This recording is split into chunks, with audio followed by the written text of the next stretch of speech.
Hello everyone, कैसे हैं आप सभी लोग। आई होप कि आप सभी लोग बहुत अच्छे होंगे। आज मैं आपको बताने वाली हूँ कि how to calculate your CRS score, क्योंकि बहुत सारे ऐसे होते हैं जो बिल्कुल बिगनर होते हैं, उनको नहीं पता कि सीआरएस कैसे कैलकुलेट करते हैं और वो अपना सीआरएस स्कोर अलग अलग तरीकों से करके उनको एग्जैक्टली नहीं पता चलता कि उनका सीआरएस स्कोर कितना है। तो इसके लिए आज ये वीडियो आपके लिए बहुत फायदेमंद होगी और वीडियो के लास्ट में मैं आपको बताऊंगी कि अगर आपका सीआरएस स्कोर कम है तो कैसे आप उसको इंक्रीज कर सकते हैं, कैसे आपका हो सकता है कि जो नेक्स्ट ड्रॉ है उसमें आपका कट ऑफ भी निकल सकती है, आपको भी आइडिया आ सकता है। तो चलिए वीडियो को स्टार्ट करते हैं।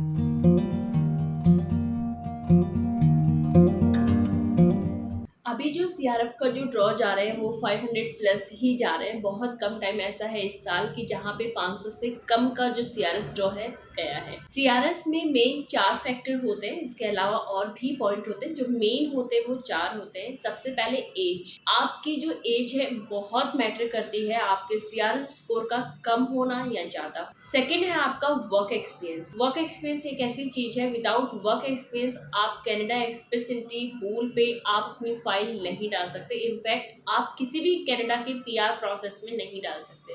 तो आपकी जो एलिजिबिलिटी होती है वो मिनिमम 1 ईयर की होती है, बट अगर आपको 3 इयर्स प्लस का एक्सपीरियंस है तो आपका जो स्कोर है वो सबसे ज्यादा वाला मिलेगा, सबसे टॉप वाला मिलेगा। तो मिनिमम अगर आपके पास 3 इयर्स का वर्क एक्सपीरियंस है तो आपके लिए आपका सीआरएस स्कोर इंक्रीज कर सकता है। इसके बाद है आपकी एजुकेशन। एजुकेशन एक ऐसी चीज है जिसको आप कम और ज्यादा नहीं कर सकते, उसी टाइम पे बाद में बिल्कुल कर सकते हैं। बट आपकी एजुकेशन अगर बैचलर है तो आपको अच्छे पॉइंट मिलेंगे।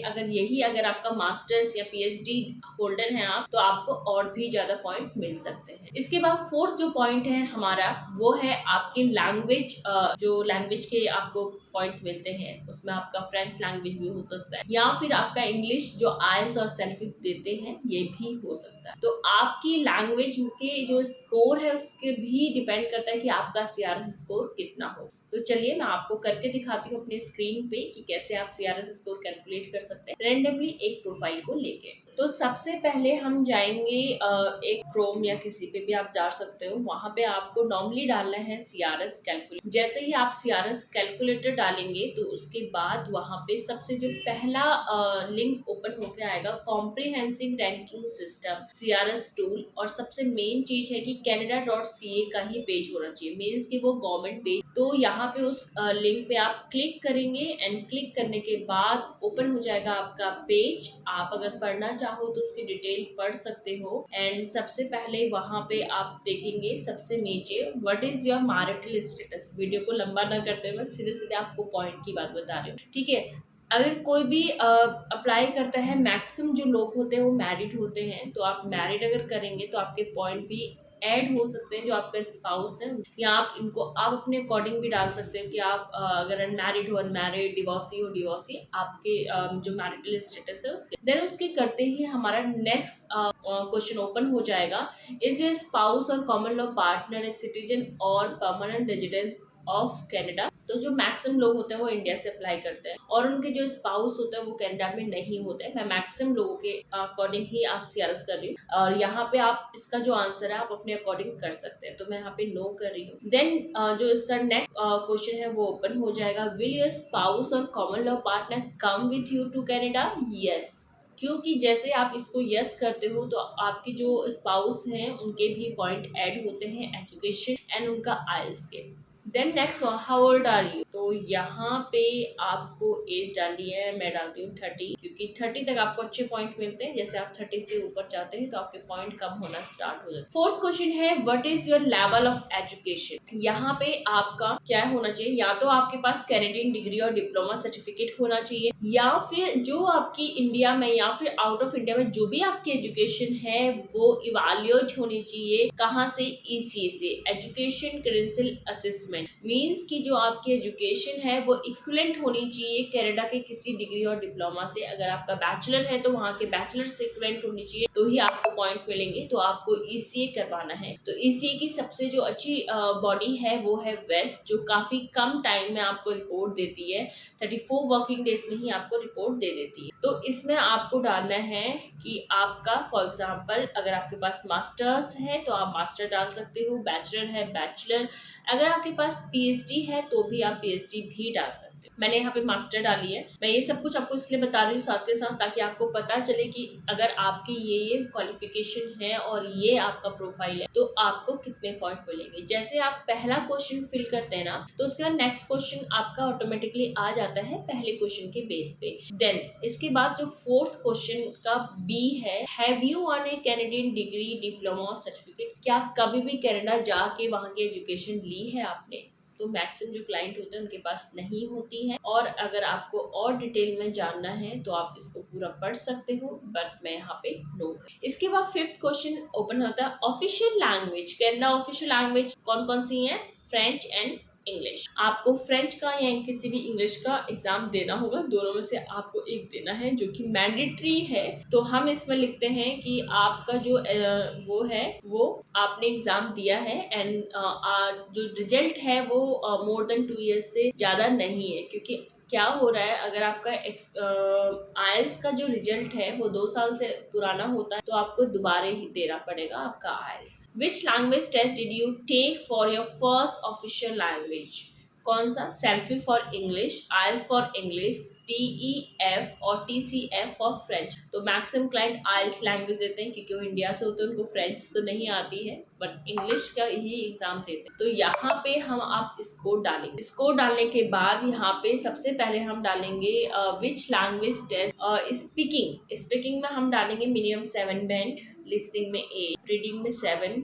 ये मैं डाल रही हूँ, आप अपने अकॉर्डिंग भी डाल सकते हैं। एंड यहाँ पे मैं 6.5 कर देते हैं। उसके बाद next, do you have other language test. अगर आपने दिया है, कौन सा दिया है यहाँ पे करना, otherwise not applicable. Work experience, इसको आप बहुत ध्यान से पढ़ना क्योंकि असली गलती जब आप CRS कैलकुलेट करते हो यहीं पे ही करते हो। इन the last 10 years how many years of skill work experience in Canada do you have. यहाँ पे पूछा है कि कनाडा में एक्सपीरियंस कितना है आपका, तो यहाँ पे नो करेंगे। अगर आप यहाँ पे यस करेंगे तो आपका 50 CRS तो वैसे ही आपका बढ़ जाएगा, पर वो चीज होती नहीं है हम लोग के पास ज्यादातर यहाँ पे। तो हमारा जो नेक्स्ट पार्ट है उसके इन the last 10 years how many total years of foreign skill work experience do you have. यहाँ पे आप डाल सकते हैं कि आपके पास कितने साल का वर्क एक्सपीरियंस है। तो अगर आप 3 years डालेंगे तो यहाँ पे आ जाएगा। देन 7 क्वेश्चन है, do you have certificate of qualification from a Canadian province territory of federal body. Then no, कोई भी सर्टिफिकेशन वगैरह नहीं, नॉर्मली आप अप्लाई कर रहे हैं। देन कुछ एडिशनल पॉइंट हैं, do you have a valid job offer. अगर आपके पास ऑफर लेटर है वहां से by LMI market impact assessment, तो उसके फुल टाइम होना चाहिए या फिर स्किल जॉब के अंदर होता है TS 0 1 2 3, यहाँ पे आप डालेंगे नो।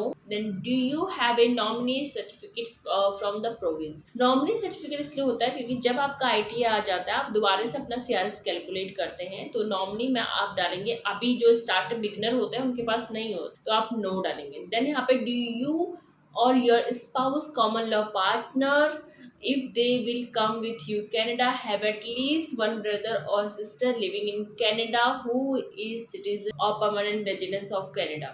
तो यहाँ पे आप नो कर सकते हैं अगर कोई नहीं है, और अगर है तो यस। और वो यस होना चाहिए आपका ब्लड रिलेशन, मीन्स कि आपका सगे भाई बहन, या आपका एडॉप्शन होना चाहिए बच्चे, या फिर मैरिज होनी चाहिए स्टेप ब्रदर और स्टेप सिस्टर, कोई भी हो, मीन्स कि ब्लड रिलेशन होना जरूरी है। देन उसके बाद what is the highest level of education for which your spouse और कॉमन लॉ पार्टनर। तो यहाँ पे आप अपनी स्पाउस की एजुकेशन डाल सकते हैं, मैं मास्टर्स यहाँ पे डाल रही हूँ। Then in the last 10 years how many years और skill work experience in Canada does your spouse. कोई भी वर्क एक्सपीरियंस इन कनाडा में नहीं है तो आप यहाँ पे नन करेंगे। डिड योर स्पाउस और common law partner take a language test, yes. अगर वो देती हैं और आपके मिनिमम बैंड कितने भी आते हैं, 6 बैंड भी आते हैं, तो भी आप अप्लाई कर सकते हो। तो मैं स्पाउस के यहाँ पे ओनली 6 बैंड लेके चल रही हूँ, सब में 6 से 7, 6.5 के बीच में। स्पीकिंग में 6.5 लिए हैं मैंने, एंड लिसनिंग में 6 to 7 के बीच में, रीडिंग में 6, एंड राइटिंग में अगेन मैं 6.5 लूंगी, एंड देन कैलकुलेट करूंगी स्कोर, तो देखते हैं कितना आता है। तो सबसे पहले मैं आपको बताती हूँ, यहाँ पे डायरेक्टली हम नीचे जाएंगे, 402 स्कोर आया है, और कैसे इसको बढ़ाना है मैं आपको बताती हूँ। पहले थोड़ा सा मैं इसको आपको एक्सप्लेन कर देती हूँ। एज की 95 पॉइंट, लेवल ऑफ एजुकेशन के 126, फर्स्ट लैंग्वेज 109 जो कि होते हैं 330, स्पाउस के आपका फर्स्ट लैंग्वेज का मिला है 12 पॉइंट, एंड एजुकेशन के मिले हैं 10 पॉइंट, तो 22 पॉइंट इनके मिले हैं। इसके अलावा जो ऑफिशियल लैंग्वेज होता है उसके 25 पॉइंट मिले हैं, और अगर आपके पास एक्सपीरियंस होता है कनाडा में तो आपको डायरेक्टली बहुत सारे पॉइंट मिलते हैं, लेकिन अगर आपके पास इंडिया में एक्सपीरियंस ना 25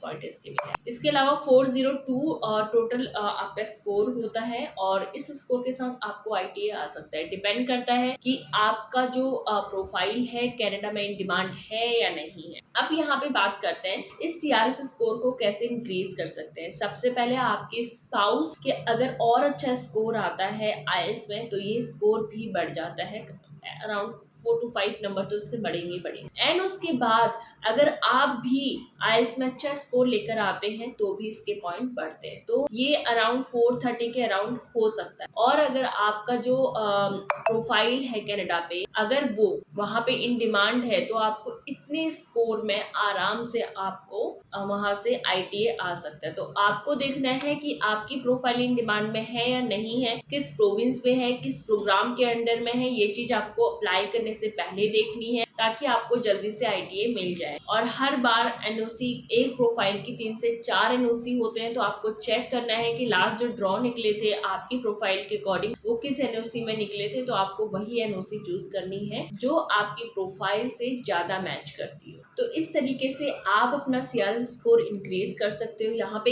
एज को आप बिल्कुल भी छेड़छाड़ नहीं कर सकते, क्योंकि जो आपकी एज है वही एज रहेगी, इसमें आपका कम और ज्यादा नहीं कर सकते। वर्क एक्सपीरियंस अगर आपके पास 1 साल का है तो थोड़ा सा वेट कीजिए, आप 1-2 साल का वर्क एक्सपीरियंस बनाइए और उसके बाद अप्लाई कीजिए, क्योंकि अगर CRS स्कोर हाई होगा तो आपको अच्छा सा वहां से ITA जल्दी से जल्दी मिल जाएगा। बट इसका मतलब ये नहीं कि अगर आपकी प्रोफाइल इन डिमांड है तो आप 1 साल के वर्क एक्सपीरियंस के साथ भी अप्लाई कर सकते हो और आपको ITA आएगा ही आएगा। जैसे अभी सेल्स की प्रोफाइल इन डिमांड पे है, आपका यहाँ पे रिटेल जो सेल्स है उसकी प्रोफाइल है, नर्स, अकाउंटेंट, इनकी प्रोफाइल इन डिमांड है अभी इस टाइम पे। इसके अलावा आप अपनी एजुकेशन के साथ भी छेड़छाड़ नहीं कर सकते, क्योंकि जैसे ही आप एजुकेशन के साथ छेड़छाड़ करेंगे, आप अपने एजुकेशन को इंक्रीज करना चाहेंगे, वैसे ही आपका जो वर्क एक्सपीरियंस है वो 0 हो जाएगा। देन अगेन आपको वर्क एक्सपीरियंस करवाना पड़ेगा, अपना 1-2 साल का करना पड़ेगा, जॉब करनी पड़ेगी, और जहाँ पे आप इस पूरे प्रोसेस से जाते हैं तो उसके बाद आपकी जो एज है वो भी 2 से 3 साल बढ़ जाती है। आप एजुकेशन एंड वर्क एक्सपीरियंस के पॉइंट तो आपको मिलेंगे, बट एज के पॉइंट फिर कम हो जाते हैं, तो उसमें जाने की आपको जरूरत नहीं है। इसके अलावा आप अपने IELTS के अकॉर्डिंग भी अपना, अगर आपके IELTS का स्कोर कम है थोड़ा बहुत, तो आप उसको इम्प्रूवमेंट कर सकते हैं। 10 दिन, 15 दिन, 1 महीने की ट्रेनिंग ले लीजिए, देन उसके बाद दोबारा से आप IELTS दे दीजिए, और उसके बाद आपका स्कोर अगर ज्यादा आता है तो आपका CRS स्कोर भी बढ़ता है। तो ये रहे आपके CRS स्कोर कैसे कैलकुलेट कर सकते हैं, और उसके अलावा आप कैसे अपने CRS स्कोर को इंक्रीज कर सकते हैं, और कैसे आप अपने जो कम CRS स्कोर है उसके साथ आपको ITA कैसे मिल सकता है। तो आपको अप्लाई करने से पहले ये सारी चीजों की नॉलेज होनी चाहिए। आप अपनी प्रोफाइल की नॉलेज रख सकते हैं कि कहाँ कहाँ पे डिमांड है, किस प्रोविंस में आपके लिए अच्छी खासी जॉब्स हैं, और कितने नंबर ऑफ जॉब्स कनाडा में आपके लिए अवेलेबल है। तो ये वीडियो देखने के लिए थैंक यू सो मच, और ऐसी और वीडियोस देखने के लिए आप मेरे चैनल को सब्सक्राइब कर सकते हैं। Thank you for watching.